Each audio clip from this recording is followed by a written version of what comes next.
Good morning. This is Jason D coming live at you again for another Film Fanatic show. It is 9:25 on a Wednesday. Pretty hot day. We've had some pretty hot and humid and sticky weather lately.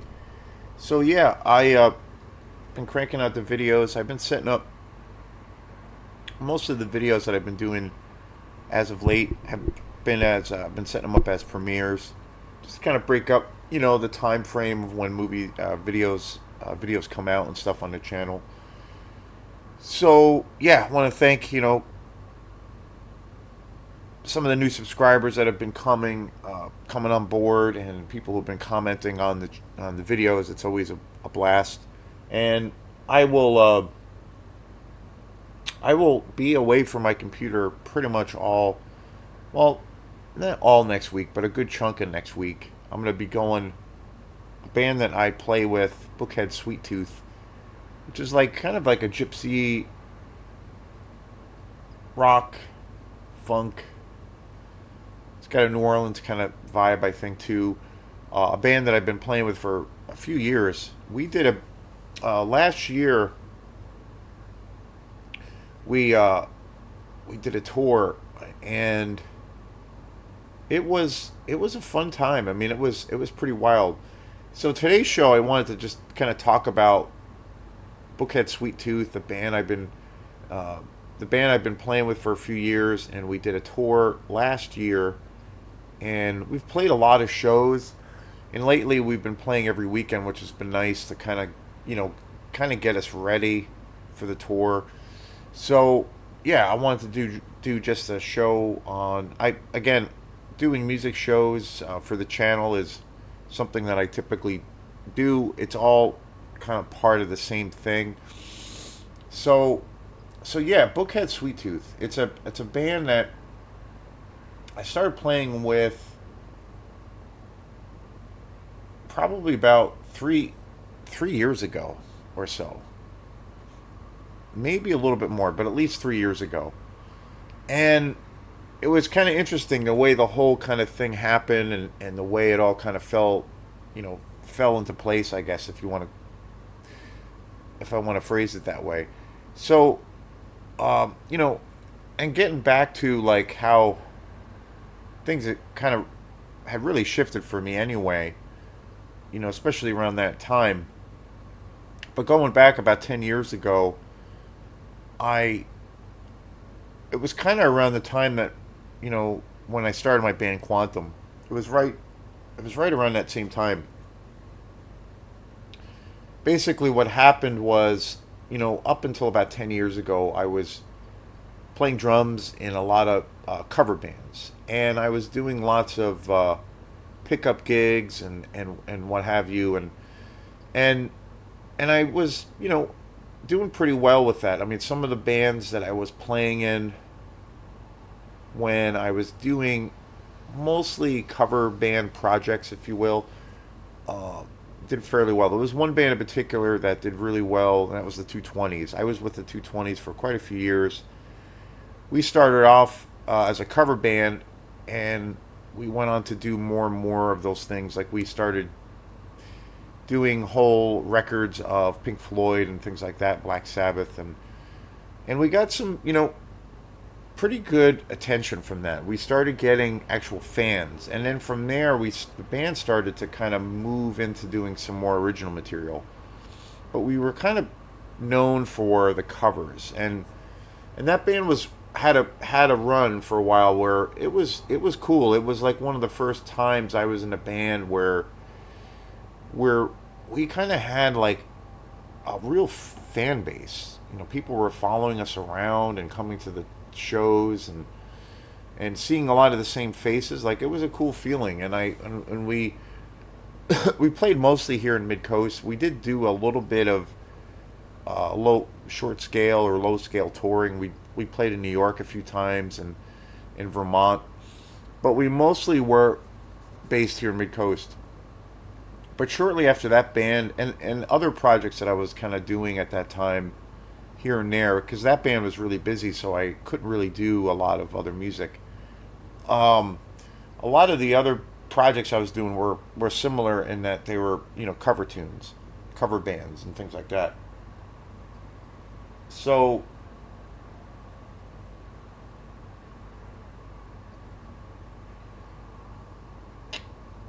and about 10 years ago, this was about 10 years ago or so. So, when I ended up kind of parting ways with the 220s, I suddenly had all of this, time and energy, and I wasn't sure where I was going to go, but that was the time, which was actually really great because that's when I started my band Quantum, and then from there I started to really move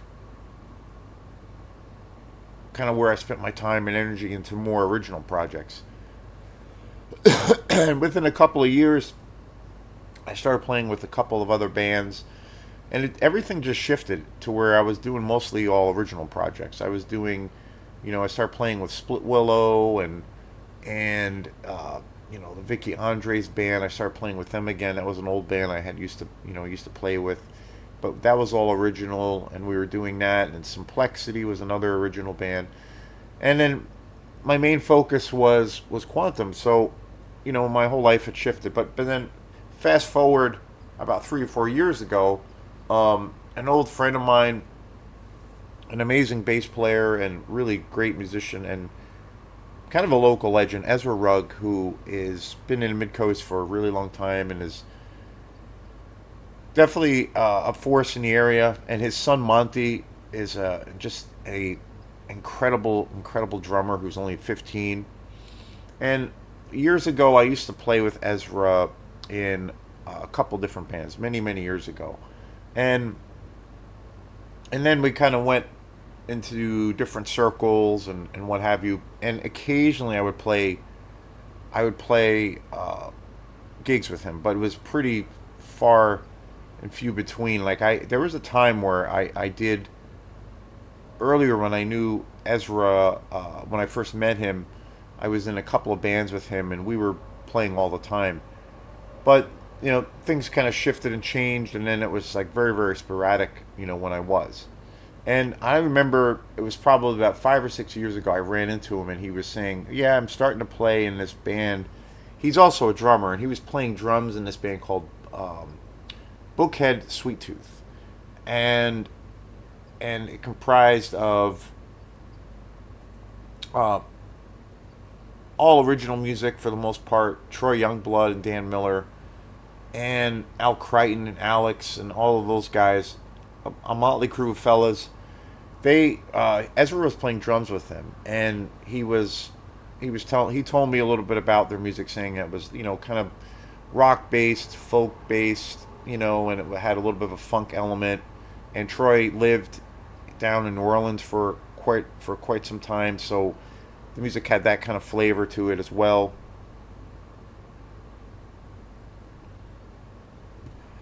And so Ezra had told me he was playing drums with them for a few years, and so about 3 years ago or a little bit more, like I said, Ezra had asked me, if I would want to, or if I could fill in for him for a couple of their gigs, or one or two of their gigs. And um, so I said, yeah, definitely. And I had not heard Bookhead Sweet Tooth at that point, so he, he confirmed with those guys, with Troy and the rest of the crew, that I would, do this one gig where I would fill in. And a lot of the times, people, on the outside of, who are, looking out, like how bands work and all those things. A lot of the times, with bands that I play with, or whether it's kind of a pickup gig of where you're kind of on call, and somebody will be like, "Hey, can you fill in for me, or fill in and do this show," which is pretty last minute, and it might be a band that you don't normally play with or don't play with, and then you could be in a band, a regular band that you rehearse with, and you get a series of shows. Pickup gigs usually are like, sometimes you don't have a chance to rehearse, and or if you do, you get to, if that happens, you might have one big rehearsal. But a lot of the times, you just they're for because of time restrictions or scheduling issues. I find that when it ends up happening a lot with like pickup gigs or pickup work, is you don't really have a chance to rehearse, and sometimes it's okay, but generally, you know there's no substitute for being able to get together and know them, and obviously, getting to know the musicians and playing with them and learning material. So, and a lot of the times it's kind of, you're kind of flying by the seat of your pants, so when it comes especially to like pickup work, and it's part of the crazy, world that musicians are in, especially people like me who attempt to make a, a crazy career out of it or whatever. So when Ezra had asked me, I said, "Yeah, I'll do this gig," and it was up in it was a gig at this pub in Hollowell. I think that was our first show. So he confirmed it with them, and then he put me in contact with Troy, and then Ezra sent me a bunch of links of their music, and it was good timing because they had a lot of really good, high quality videos on YouTube of their music and of their concerts. And I remember, checking out all that stuff before the gig, and I was like, wow, like this stuff is really cool. It was really funky, had a lot of soul. There was, a lot of kind of improv, and it had this real kind of loose vibe, but it was really soulful, and I thought it was really cool music. And the videos were part of this YouTube channel that they had put together. So I remember checking out a ton of those videos, and kind of listening to it and trying to pick up what was going on, and certain tunes that might be a little bit trickier than others. And then, but there was no time to rehearse before the gig, and I had never actually met any of the guys. Dan Miller, I had met a few times before, who is a awesome local musician and just an amazing person. Alex Provost, who plays guitar in the band, I had never met him before. Al Crichton, who plays saxophone in the band, I've known Al for a very long time. So, there was a level of like familiarity with some of the guys. So I went to the show. I drove up to Hollowell to our to this pub, and it was like outside at this outdoor venue. We were playing outside of this pub, and I remember I think it was in June, and it was like this beautiful summer day, and we played our first show together, and I had a blast. I tried my best to really listen to what the heck was going on. Dan Miller, who plays bass in the band, is also a drummer, so he was really helpful with like coaching me through the tunes. And it felt like, things went pretty well for what it was. And then from there, Troy had asked me if I wanted to do some more gigs, some other gigs, like if they, if I'd be interested in doing more gigs if the opportunity presented itself. And at that time, Ezra was still playing drums with them. So I was like, yeah, definitely. And I really, dig their music and all these things. So then fast forward, a few months later, again, there were a couple of other gigs Ezra couldn't do, so I ended up doing those, and had probably a handful of gigs with him at that point, and it was super fun. We played a few local gigs. Some of the gigs we played, they used to play a lot at Marshall Wharf here in Belfast. Now it's like pretty sporadic, but Marshall Wharf is a beautiful brew pub here, right in Belfast, right on the water. Amazing spot. So I did a few gigs with them here and there, and right around that time, Ezra was wanting to kind of move on from playing with them. So he ended up kind of quitting that band, and then it came up that that they kind of asked me more or less formally. Troy had asked me formally if I wanted to kind of be a regular part of the band. So I was like, yeah, definitely. So I joined the band, and I still do now. You know, I play with other bands, and at that point, I was playing with a lot, probably even more bands, and he was aware of that, and so I did the gigs, whatever gigs I could do, and Troy had backup, fill-in players too, like for other. He had a little pool of other drummers that he could use for gigs. So if I couldn't do it, he would get somebody else, or so it was easy for him to fill up the slots. So I started playing them more and more, and then fast forward, a year or two of that, we played a lot of local shows, here in Mid Coast, and it was, a total blast. And then Troy had asked me about doing a tour, and I was like, yeah, okay. He had given me a bunch of notice for it. I remember he had asked me, and it was the summer of 2024, and he had given me a bunch of notice about it. Like he had asked me about it like in January or so of that year, so I had plenty of time to kind of like schedule it and try to put it together and on my end. So I was like, he gave me all the details, and it was a pretty big tour. It was a whole week of shows, throughout New England and Boston and New York, and then we were going to be going all the way down south to Virginia for a Fourth of July festival.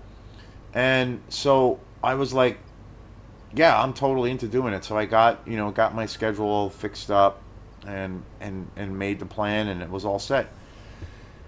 And it was a wild adventure. It was one of the most fun experiences that I've had. I had not really gone on the road in a while or a long time, and I do have. I mean, most of my experience with gigs, most of the stuff I do is kind of local or localized. But I have some touring experience. I used to go on these like short little tour runs with a few different bands, and mostly with my band Quantum, and then there were a few other bands that I played with here and there. I remember doing a short little tour with a country band I used to play in, and then with Quantum we used to play down in New York quite a bit, and Vermont, and then we even went to Canada a few times, and Boston and New York and things like that. And then a couple of other bands I was in, we did those kinds of treks. But it had been a while since I did any touring, and I really love touring. It's a lot of work. It's can be a grind. A lot of people don't like doing it because on the bad side of things, you don't get any sleep. It's very exhausting. Sometimes you can run in a situation where you get screwed on the road, where you don't get paid enough, or you don't get paid at all. You lose money, your car breaks down, and just all these things. But on the plus side, it's really great because you're getting an opportunity to play music in front of people that have never heard your music before. You're getting out. You're kind of doing a little bit. For me, when I go on the road, I look at it as a little bit of a, even though it's a lot of work and it can be really intense, there's also a lot of downtime. And I look at it as like a little kind of mini vacation or getaway. So I kind of treat it that way as well. But you get to see interesting towns or cities that you've never been to. You meet a lot of interesting people, and you get to bring your music to maybe an audience that's never heard your music, and then you get to see other great bands. So there's a lot of different things that can happen. So we went on this tour, and it was great. The only thing that was really awful about it was, as after we left for the tour, the main vehicle that we were traveling in, the AC went, and this was in July. This was July 4th weekend, and it was uber hot, super humid, and only one of the windows went down in the truck. So it was excruciating and painful and awful as far as that goes. Yeah, it was pretty surreal of how hot it got. Other than that, everything went really really well. We had some pretty serious driving to do. There were a couple times where it was super intense, and it was mainly because the heat went. I mean, because of the AC went in the truck that made it the hardest.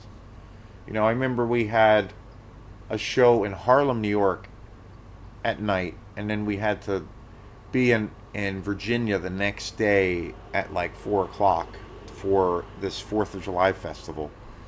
So I remember we had to leave New York after our show and be on the road by like, I don't know, we were on the road like at midnight, and we drove all night, all day to Virginia in the scorching heat, and that was brutal. We had a couple of runs where it was just like kind of surreal on how hot it was and exhausting.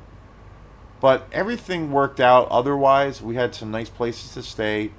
We actually made a lot of money, which I was really excited about. Of course, we had nice places to stay, and everything was great. And the gigs were really pretty fun for the most part. And it was a lot of work. And by the time we got back to Maine, we were pretty tapped out. But overall, it was pretty much the best, one of the best experiences I had. And so, the same band, Bookhead Sweet Tooth, we're going to be going on tour. Um, we're leaving this weekend for another stretch of shows, and we're not going as far this time. We're going to be going to uh, upstate New York. We have some shows in way upstate New York, and then we have some shows in New York City, and then we will be working our way back to Maine. I kind of think that there's actually more shows booked on this tour, and we're also not going nowhere near as far. It's like I think the first show that we have is in upstate New York, and it's about 6 to 7 hours away, which is far, but not too bad. And we will be taking a car or a truck with um, a air conditioning, which will be amazing, and I'm really excited about that because that was a tough situation. And so and luckily, leading up to this tour, this year we've we've been playing a pretty good amount of gigs. We just had a gig last week, and then we had some other shows. So I think, knock on wood, I think musically we're ready, and I think I think music's pretty tight, like because we've been playing this music for a long time. The other thing that's really cool, and the other highlight that happened last year when we went on this tour, we were joined by an incredible guitar player. This guy George Pennington, who is from, at that time he was from California or coming from L.A. Now he lives in Florida, but this guy is such a monster guitar player. He's an old friend of Troy's, and we met him in New York when we did the tour last year, and then he did the tour with us, and then came back to Maine. And super amazing guy, super nice guy, but just an incredible guitar player. A lot of cool ideas. He's one of those musicians that really kind of like pushes you and also tries to like keep you on your toes. And he is going to be coming back on tour with us, which is awesome. I guess he's going to meet us in New York, and then do most of the shows, and then come back to Maine with us. So really excited about that. So most of the week next, I think I'm coming back like Wednesday or Thursday to Maine. So most of the week next, starting Saturday, I will be away from my computer, so there will be no Film Fanatic videos. So yeah, I'm really excited about this, and I'll probably do a video on upon our coming back to Maine, and probably have some wild stories. And so yeah, thanks again, and we will see you next time. Peace.